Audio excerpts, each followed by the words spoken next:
ప్రియ శ్రోతలారా, అందరూ నేటి పాఠానికి సిద్ధంగా ఉన్నారా? మీరు కుటుంబ సమేతంగా వచ్చారా? ముందుగా బాలలకు ఒక చిన్న కథ చెప్తాను. ఒక అమ్మాయి ఒక చోట తేనె చెట్టును చూచింది. దగ్గరగా వెళ్ళింది. అప్పుడు ఆ తేనెటీగ ఆ అమ్మాయిని కొట్టడానికి మీదికి వచ్చేసింది. ఆ అమ్మాయి భయంతో పరిగెత్తుకుంటూ పోయింది. వాళ్ళ అమ్మ అక్కడే నిలవబడి ఉంది. తటాలున అమ్మాయి వాళ్ళ అమ్మ వెనుక దాక్కుంది. అప్పుడు ఆ తేనెటీగ వాళ్ళ అమ్మను కుట్టింది. ఆమె వెంటనే ఆ తేనెటీగను చేతిలో పట్టుకుంది. అన్నది, చూడమ్మాయి, ఇక నీకెందుకే భయం? ఈ తేనెటీగ నన్ను కుట్టినప్పుడు దాని ముల్లు విరిగింది. దాని ముల్లు నాలో వదిలింది. అమ్మాయి తేనెటీగను తన చేతిలోకి తీసుకొని అన్నది, తేనెటీగా, తేనెటీగా, నీ ముల్లెక్కడా? ఇప్పుడు నన్ను ఏమి చేయగలవు? అప్పుడు అమ్మ అన్నది, చూచావా, ఇప్పుడు తేనెటీగ నీ చేతిలో బందీ. అలాగే మరణం యేసు ప్రభువును కుట్టింది. దాని ముల్లు విరిగింది. ఇప్పుడు మనం పౌలుతో కలిసి 1 కొరింథీ 15వ అధ్యాయం 55వ వచనం చెప్పగలం. ఓ మరణమా, నీ విజయమెక్కడా? ఓ మరణమా, నీ ముల్లు ఎక్కడా? దేవునికి స్తోత్రం. సోదరీ సోదరులారా, ఈ రోజున మనం 2 దినవృత్తాంతాలు 9వ అధ్యాయము నుండి వినబోతున్నాము. షేబదేశపు రాణి సొలొమోనును గూర్చిన ప్రసిద్ధిని విన్నప్పుడు గూఢమైన ప్రశ్నల చేత సొలొమోనును శోధించాలని కోరి మిక్కిలి గొప్ప పరివారమును వెంటబెట్టుకుని గంధవర్గములను, విస్తారమైన బంగారమును, రత్నములను ఒంటెల మీద ఎక్కించుకొని యెరూషలేముకు వచ్చింది. ఆమె సొలొమోను నొద్దకు వచ్చి తన మనస్సులోని విషయములన్నింటిని గురించి అతనితో మాట్లాడింది. గమనించారా? ఐశ్వర్యము, జ్ఞానం, ఈ రెండింటి వలన సొలొమోను ఎంతో ప్రసిద్ధికెక్కాడు. ఈ అధ్యాయంలో బంగారం అనే మాట 16 సార్లు వస్తుంది. జ్ఞానం అనే మాట 6 సార్లు వస్తుంది. సొలొమోను సూక్తులు సామెతల గ్రంథంలో ఉన్నాయి. సొలొమోను అన్నాడు, ఐశ్వర్యము కంటే జ్ఞానము గొప్ప. సామెతలు 3వ అధ్యాయం 13 నుండి 17వ వచనం వరకు, జ్ఞానము సంపాదించినవాడు ధన్యుడు, వివేచన కలిగినవాడు ధన్యుడు. వెండి సంపాదించటము కంటే జ్ఞానము సంపాదించడము మేలు. అపరంజి సంపాదించటము కంటే జ్ఞాన లాభము నొందటము మేలు. పగడముల కంటే అది ప్రియమైనది. నీ ఇష్టవస్తువులన్నీ దానితో సమానము కావు. సామెతలు 8వ అధ్యాయం 10-11 వచనాలు, వెండికి ఆశపడక నా ఉపదేశాన్ని అంగీకరించండి. మేలిమి బంగారాన్ని ఆశించక తెలివి నొందండి. జ్ఞానము ముత్యముల కన్నా శ్రేష్టమైనది. విలువగల సొత్తులేవీ దానితో సాటి కావు. సోదరుడా, సోదరి, నీకు ఐశ్వర్యము కావాలా? జ్ఞానము కావాలా? ఏ వస్తువుకు ఎంత విలువ ఉందో పరిశుద్ధాత్మే మనకు బయలుపరచాలి. సొలొమోను షేబదేశపు రాణి ప్రశ్నలన్నీ ఆమెకు విడదీసి చెప్పాడు. సొలొమోను ఆమెకు ప్రత్యుత్తరము చెప్పలేని మరుగైన మాట ఏదీ లేదు. సొలొమోను తన రాజ్యము యొక్క విజయ రహస్యమంతా ఆమెకు తెలియజేశాడు. దేవుడే తనకు జ్ఞానం ప్రసాదించాడని తెలియజెప్పాడు. దేవాలయాన్ని గురించి ఆమెకు ఎన్నో విచిత్రమైన సంగతులు చెప్పి ఉంటాడు. దేవుడు తమను దేవాలయములో కలుసుకొంటాడని కూడా వివరించాడు. షేబదేశపు రాణి సొలొమోనుకు కలిగిన జ్ఞానమును, అతడు కట్టించిన నగరును, అతని బల్లమీది భోజన పదార్థములను, అతని సేవకులు కూర్చుండడము, ఉపచారకులు కనిపెట్టడము, వారి వస్త్రాలు, అతనికి గిన్నెలను అందించే వారిని, వారి వస్త్రాలను, యెహోవా మందిరమందు అతడు అర్పించే దహన బలులను చూచినప్పుడు ఆమె విస్మయం చెంది రాజుతో అన్నది, నీ కార్యములను గూర్చి నేను నా దేశమందు విన్న వర్తమానం నిజమే. కాని నేను వచ్చి దానిని కన్నులార చూచే వరకు వారి మాటలను నమ్మలేదు. నీ అధిక జ్ఞానమును గూర్చి సగమైనా నాకు తెలుపబడలేదు. నిన్ను గూర్చి నేను విన్నదానికంటే నీ కీర్తి ఎంతో హెచ్చుగా ఉన్నది. 1 రాజులు 10వ అధ్యాయం 24వ వచనం, అతని హృదయమందు దేవుడు ఉంచిన జ్ఞానవాక్కులను వినడానికి లోకులందరూ అతణ్ణి చూడగోరారు. ఇశ్రాయేలు జాతికి సొలొమోను వల్ల దేవునికి ఎంతో ప్రఖ్యాతి. సొలొమోను దహనబలులర్పించే విధానం ఆమెను ఎంతో ఆశ్చర్యపరిచింది. దహనబలి యేసుక్రీస్తును చూపుతుంది. ఇలాంటి బలి విధానము మరి ఏ జాతిలోనూ లేదు. దావీదు క్రీస్తును గురించి చెప్పినదంతా ప్రవచనమే. యేసు ద్వారా పాపపరిహారము కలుగుతుందని ప్రవచనాలను వివరించి సొలొమోను శబరాణికి చెప్పి ఉంటాడు. శబరాణి అంటున్నది, రాజా, దేవుడు నీ పట్ల చేసిందంతా విన్నాను. నేను వెంటనే నమ్మలేకపోయాను. నిన్ను చూచినప్పుడు నా నమ్మకము స్థిరమైంది. నిజమే, ఆమె కొన్ని నెలలు ప్రయాణం చేసి వచ్చింది. ఎడారి ఎండలో ఎంతో పట్టుదలతో దీర్ఘ ప్రయాణము చేసి వచ్చింది.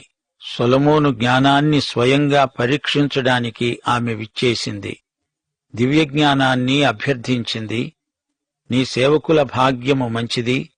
ఎల్లప్పుడూ నీ సముఖమున నిలిచి నీ జ్ఞాన సంభాషణ వింటూ ఉండే నీ సేవకులైన వీరి భాగ్యము మంచిది. నీ దేవుడైన యెహోవా సన్నిధిలో నీవు రాజువై ఆయన సింహాసనము మీద ఆసీనుడవై ఉండునట్లు నీ యందు అనుగ్రహము చూపినందుకు నీ దేవుడైన యెహోవాకు స్తోత్రములు కలుగునుగాక. ఇశ్రాయేలీయులను నిత్యము స్థిరపరచవలెనన్న దయాలోచన నీ దేవునికి కలిగి ఉన్నందున నీతి న్యాయములను జరిగించడానికి ఆయన నిన్ను వారి మీద రాజుగా నియమించాడు. షేబరాణి దేవుణ్ణి స్తుతిస్తున్నది. మత్తయి శుభవార్త 12:42 ప్రభు అన్నాడు, విమర్శ సమయమున ఈ తరము వారితో దక్షిణ దేశపు రాణి నిలువబడి వారి మీద నేరస్థాపన చేస్తుంది. ఆమె సొలొమోను జ్ఞానము వినడానికి భూమ్యంతముల నుండి వచ్చింది. ఇదిగో, సొలొమోను కంటే గొప్పవాడు ఇక్కడ ఉన్నాడు. ఈమె ఆఫ్రికా నుండి వచ్చింది. ఎంతో ఐశ్వర్యము గల స్త్రీ. దహన బలులను చూచి ఎంతో ఆశ్చర్యపోయింది. పాత నిబంధనలో దహనబలిని మించిన క్రీస్తు యొక్క ప్రవచనాత్మక చిత్రపటం మరొకటి లేదు. ఇశ్రాయేలు జాతికి ఎంత గొప్ప సాక్ష్యమున్నదో చూచారా? యేసు ప్రభువు సమరయ స్త్రీతో మాట్లాడుతూ అన్నాడు, యోహాను శుభవార్త 4:21 అమ్మా, ఒక కాలము వస్తున్నది, ఆ కాలమందు ఈ పర్వతము మీదనైనను యెరూషలేములోనైనను మీరు తండ్రిని ఆరాధింపరు. ఆ కాలము వచ్చింది. ఈ రోజున మనం సర్వసృష్టికి సువార్తను ప్రకటిస్తున్నాము. భూదిగంతాల వరకు యేసు సాక్షులు వెళుతున్నారు. అయితే సొలొమోను కాలంలో లోకమంతటి నుండి సువార్తను వినడానికి యెరూషలేముకు వెళ్లేవారు. 22 రాజైన సొలొమోను భూరాజులందరికంటే ఐశ్వర్యమందు జ్ఞానమందు అధికుడయ్యాడు. దేవుడు సొలొమోను యొక్క హృదయమందు ఉంచిన జ్ఞానోక్తులను వినడానికి భూరాజులందరూ అతని ముఖదర్శనము చేయగోరారు. బంగారము, వెండి, రత్నాలు కావాలంటే తవ్వాలి, గనులలో వెదకాలి. అది ఎంతో కష్టం. ఎంత శ్రమించినా అది దొరుకుతుందో దొరకదో. అయితే సామెతలు 2:4 ప్రకారం వెండిని వెదకినట్లు దానిని వెదకిన ఎడల, దాచబడిన ధనమును వెదకినట్లు దానిని వెదకిన ఎడల దేవుని గూర్చిన విజ్ఞానము మీకు తప్పక లభిస్తుంది. వెతకాలి, అన్వేషించాలి, వాక్యం చదవాలి, ధ్యానించాలి, ప్రార్థించాలి, సత్యాన్ని ఆచరణలో పెట్టాలి. 25 రథములు నిలువ ఉంచే పట్టణంలో రాజునొద్ద యెరూషలేములో సొలొమోనుకు 4,000 గుర్రపు శాలలు, రథములు, 12,000 గుర్రపు రౌతులు ఉండడం గొప్ప విశేషం. అయితే ఇది సొలొమోనుకు కీర్తి కంటే అపకీర్తే తెచ్చింది. గుర్రాలను, భార్యలను ఎక్కువ సమకూర్చుకొనకూడదని మోషే ధర్మశాస్త్రం శాసించింది. అయితే సొలొమోను ఈ 2 ఎక్కువ సమకూర్చుకున్నాడు. మెగిద్దో ప్రాంతంలో ఎన్నెన్నో గుర్రాల శాలలు. 26 యూఫ్రటీసు నది మొదలుకొని ఫిలిష్తీయుల దేశం వరకు, ఈజిప్టు సరిహద్దు వరకు ఉండే రాజులందరిపైన అతడు ఏలుబడి చేశాడు. రాజు యెరూషలేమునందు వెండి రాళ్లంత విస్తారముగా ఉండేటట్లు దేవదారు మానులు షెఫీలా ప్రదేశమున ఉన్న మేడి వృక్షములంత విస్తారముగా ఉండేటట్లు చేశాడు. ఈజిప్టు నుండి సకల దేశముల నుండి సొలొమోనుకు గుర్రములు తేబడ్డాయి. లోకములో విరివిగా దొరికే వస్తువులు కర్ర, గడ్డి, కొయ్యకాలు మొదలైనవి. అయితే అవి ఎక్కువ కాలం ఉండవు. 1 కొరింథీ 3:10-15 వరకు పౌలు అంటున్నాడు, దేవుడు నాకు అనుగ్రహించిన కృప చొప్పున మేము నేర్పరి అయిన శిల్పకారుని వలె పునాది వేశాము. మరి ఒకడు దానిమీద కడుతున్నాడు. ప్రతివాడు దానిమీద ఎలా కడుతున్నాడో జాగ్రత్తగా చూసుకోవాలి. వేయబడినది తప్ప మరి ఒక పునాది ఎవడూ వేయనేరడు. ఈ పునాది యేసుక్రీస్తే.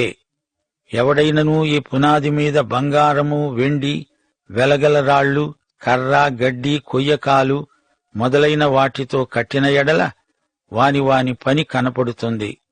ఆ దినము దానిని తేటపరుస్తుంది. అది అగ్నిచేత బయలుపరచబడుతుంది. వాని పని ఎట్టిదో దానిని అగ్ని పరీక్షిస్తుంది. పునాది మీద ఒకడు కట్టిన పని నిలిస్తే వాడు జీతము పుచ్చుకుంటాడు. ఒకని పని కాల్చివేయబడిన ఎడల వానికి నష్టము కలుగుతుంది. అతడు తన మట్టుకు రక్షించబడతాడు కాని అగ్నిలో నుండి తప్పించుకొన్నట్లు రక్షించబడతాడు. శాశ్వతమైన వాటిని తాత్కాలికమైన వాటి కోసం పోగొట్టుకొనడం అవివేకమే అవుతుంది. 29వ వచనం. సొలొమోను చేసిన కార్యములన్నింటిని గూర్చి ప్రవక్త అయిన నాతాను రచించిన గ్రంథమందు, షెలోమీయుడైన అహియా రచించిన ప్రవచన గ్రంథమునందు, నెబాతు కుమారుడైన యరొబామును గురించి దీర్ఘదర్శి అయిన ఇద్దో గ్రంథమందు వ్రాయబడి ఉన్నవి. సొలొమోను యెరూషలేమునందలి ఇశ్రాయేలీయులందరి మీద 40 సంవత్సరములు ఏలుబడి చేశాడు. తరువాత సొలొమోను తన పితరులతో కూడా నిద్రించి తన తండ్రి అయిన దావీదు పట్టణమందు పాతిపెట్టబడ్డాడు. అతనికి బదులుగా అతని కుమారుడైన రెహబాము రాజయ్యాడు. సొలొమోను మరణించాడు. దేవుడు సొలొమోనుకు చేసిన వాగ్దానము నెరవేరింది. దేవుడు సొలొమోనుకు అతీత జ్ఞానమిచ్చాడు. దానితో పాటు అతనికి ఐశ్వర్యము, ఘనత కూడా ఇచ్చాడు. ఇప్పుడు మనం 10వ అధ్యాయంలోకి వస్తున్నాము. ఈ అధ్యాయంలో రెహబాము రాజు. ఇతని కాలంలో ఇశ్రాయేలు రాజ్యం చీలిపోయింది. 2 దినవృత్తాంతముల గ్రంథంలో 10వ అధ్యాయము నుండి 2వ భాగం మొదలవుతుంది. మొదటి 9 అధ్యాయాలు సొలొమోను రాజ్యాన్ని గురించి. ఇప్పుడు సొలొమోను చనిపోయాడు. అతని కుమారుడు రాజ్యానికి వచ్చాడు. రెహబాము తెలివి తక్కువ రాజు. తన అవివేకము చేత రాజ్యము చీలిపోవటానికి తానే కారకుడయ్యాడు. ఉత్తర రాజ్యము 10 గోత్రాలు, అదే ఇశ్రాయేలు రాజ్యం. దక్షిణాన 2 గోత్రాలు, యూదా, బెన్యామీను గోత్రాలు. యూదా గోత్రము నుండే దావీదు వస్తాడు. దావీదు కుమారుడే యేసు ప్రభువు. ఈ జాతి చరిత్రలో 5గురి రాజ్యకాలంలో ఉజ్జీవం వచ్చింది. దినవృత్తాంతముల గ్రంథం దేవుని దృక్పథంలో చూచి వ్రాయబడిన గ్రంథం. 2 దినవృత్తాంతములు 10వ అధ్యాయం వినండి. రెహబాముకు పట్టాభిషేకం చేయడానికి ఇశ్రాయేలీయులందరూ షెకెమునకు వెళ్లగా రెహబాము షెకెముకు వెళ్ళాడు.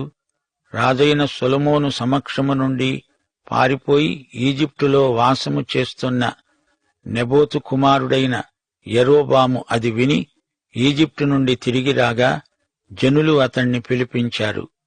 యరొబాము ఇశ్రాయేలీయులందరూ కూడివచ్చి రెహబాముకు మనవి చేశారు, మీ తండ్రి మా కాడిని బరువు చేశాడు.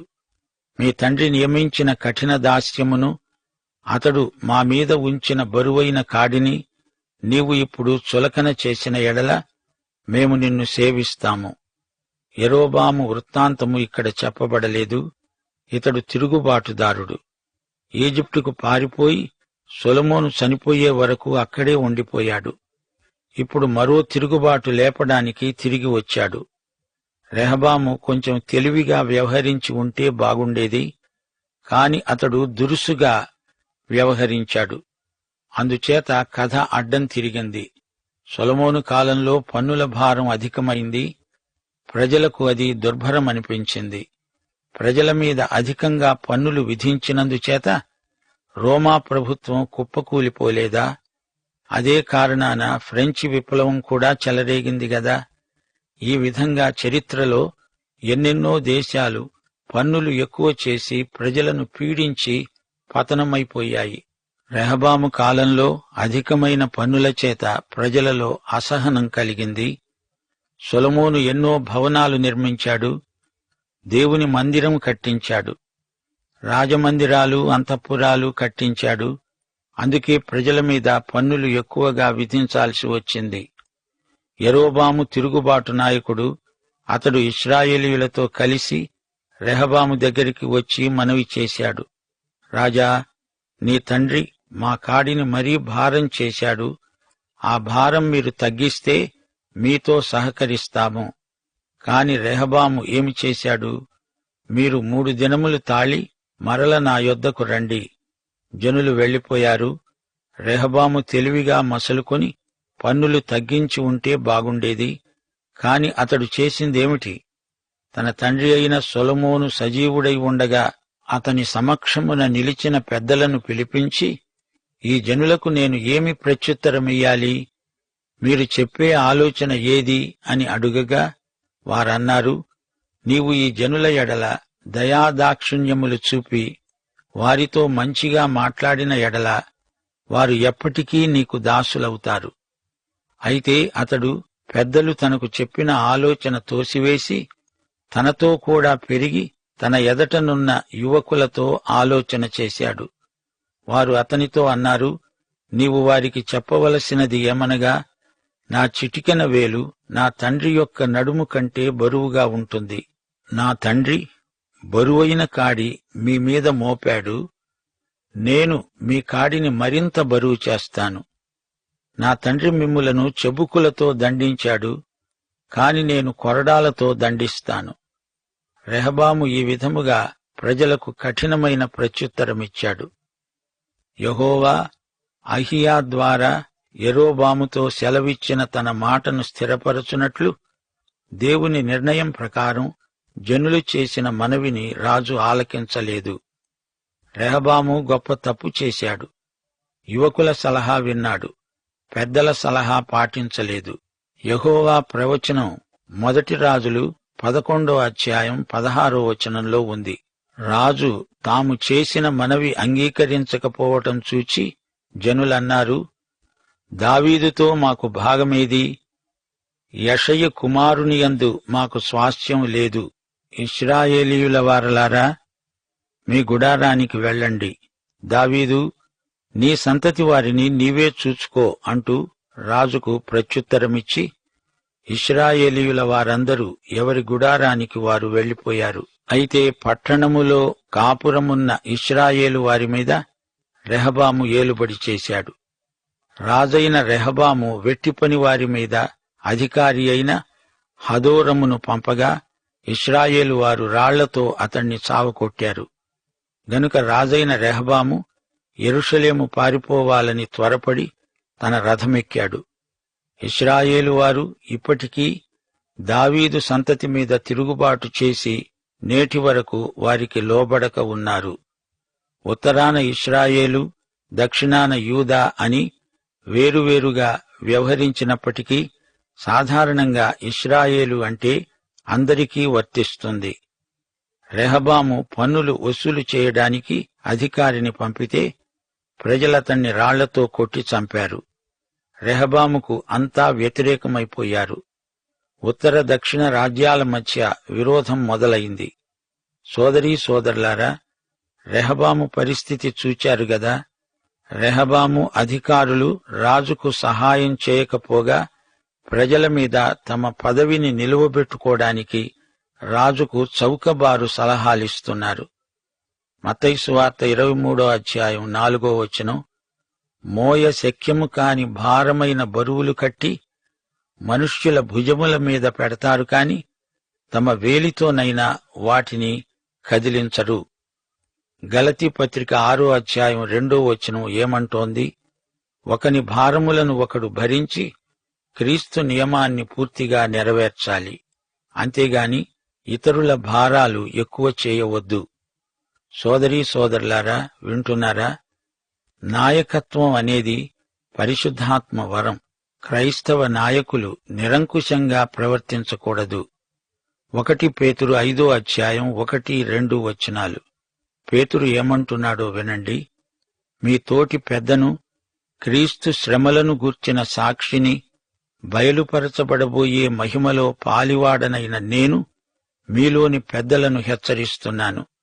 బలిమిచేత కాక, దేవుని చిత్త ప్రకారము ఇష్టపూర్వకముగాను, దుర్లాభాపేక్షతో కాక సిద్ధ మనస్సుతోనూ మీ మధ్యనున్న దేవుని మందను పై విచారణ చేస్తూ దానిని కాయండి. మీకు అప్పగించబడిన వారిపైన ప్రభువులైనట్లుండక మందకు మాదిరిగా ఉండండి. నాయకత్వం సేవ. సేవలోనే నిజమైన అధికారమున్నది. యేసుక్రీస్తు మన ప్రభువు, కాని ఆయన తన శిష్యుల పాదాలు కడిగాడు. మనము ఆయన మాదిరిని అనుసరించాలి. ఫిలిప్పీ పత్రిక 2:6-8 యేసు ఎలాంటివాడో చెప్పబడింది. ఆయన దేవుని స్వరూపము కలిగినవాడై ఉండి దేవునితో సమానముగా ఉండడం విడిచిపెట్టకూడని భాగ్యమని ఎంచుకొనలేదు గాని, మనుష్యుల పోలికగా పుట్టి దాసుని స్వరూపమును ధరించుకొని తనను తానే రిక్తునిగా చేసుకొన్నాడు. ఆయన ఆకారమందు మనుష్యుడుగా కనబడి మరణము పొందునంతగా, అనగా శిలువ మరణము పొందునంతగా విధేయత చూపినవాడై తనను తాను తగ్గించుకున్నాడు. మహిమగల ప్రభువు తన శిష్యుల పాదాలు కడిగాడు. ఎందుకు కడిగాడు? ఎలా కడగగలిగాడు? తన యొక్క మహిమ తనకున్నది. అందుచేత తాను ఎంత తగ్గినా మహిమ ఏమీ తగ్గదు. పాఠం సమాప్తం. ప్రభు అయిన యేసుక్రీస్తు వారి యొక్క కృప, తండ్రి అయిన దేవుని శాశ్వత ప్రేమ, పరిశుద్ధాత్మ యొక్క సహవాసానందము మనకు సదాకాలము తోడై ఉండునుగాక. ఆమేన్.